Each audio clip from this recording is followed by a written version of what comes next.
මෙතන සිද්ධ වෙලා තියෙන්නේ ரைனோ ரூஃபிங்கிடமிருந்து ரைனோ பிரீமியர் ரூஃபிங் தீர்வுகள்.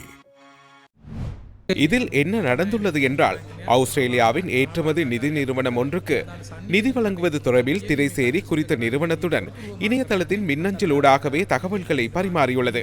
இந்த இமெயில் தகவல் தொடர்பாடலேயே அவர்கள் ஹேக் செய்துள்ளனர்.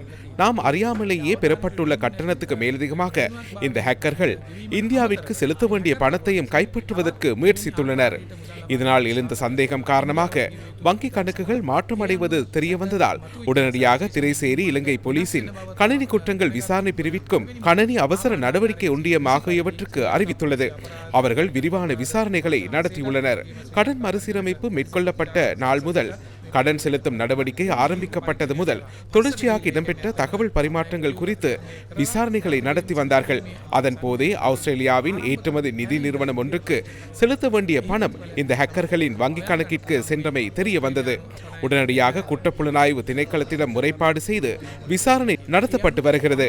இதனை தவிர திரைசேரி உள்ளக ரீதியில் பிரதி திரைசேரி செயலாளர்கள் இருவர் அடங்கிய குழு ஒன்றினால் விசாரணை நடத்தி வருகிறது. இந்த தகவல் தொடர்பாடலின் போது தொடர்புபட்ட அதிகாரிகள் தொடர்பிலும் ஒழுக்க மீறல் இடம்பெற்றுள்ளதா என்பது ஆராயப்பட்டு அவர்களின் பரிந்துரைக்கு அமைய ஒழுக்காற்று நடவடிக்கை எடுப்பதற்கு ஏற்பாடுகள் செய்யப்பட்டுள்ளது.